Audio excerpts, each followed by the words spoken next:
Le choix des Sables d'Olonne est apparu comme une évidence compte tenu de la qualité du dossier d'une part et d'autre part de l'envie que la Fédération française de surf avait de sortir du territoire de la Nouvelle-Aquitaine et d'aller à la rencontre du surf des autres régions.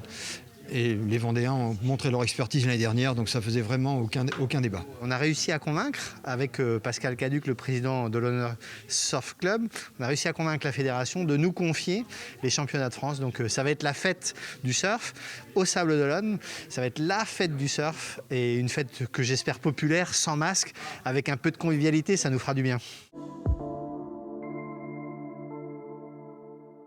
Ça va être aussi là l'occasion de voir un spectacle, parce que des surfeurs glissés, on en voit tous les jours au sable.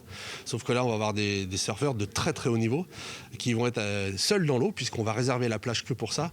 Donc là, c'est spectaculaire. C'est-à-dire que là, il y aura du spectacle pendant 9 jours, à la fois dans l'eau, et l'idée, c'est qu'il y ait aussi du spectacle sur le remblai, à la plage de Tanchette aussi, puisqu'on va faire la semaine d'animation là-bas.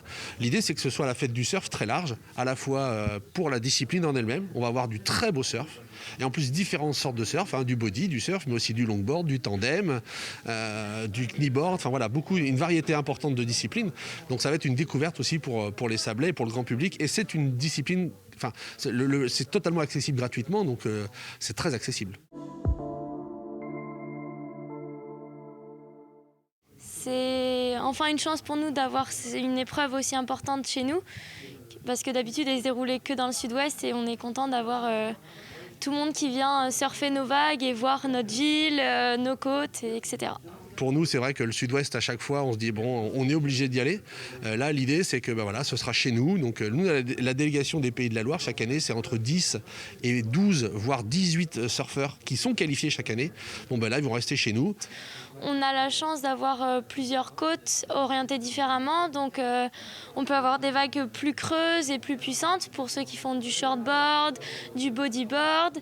Et on a la chance d'avoir aussi des vagues un peu plus longues et plus douces pour les disciplines comme le longboard, le handisurf. Et donc, oui, les surfeurs de tout l'horizon viennent maintenant à la rencontre du surf vendéen.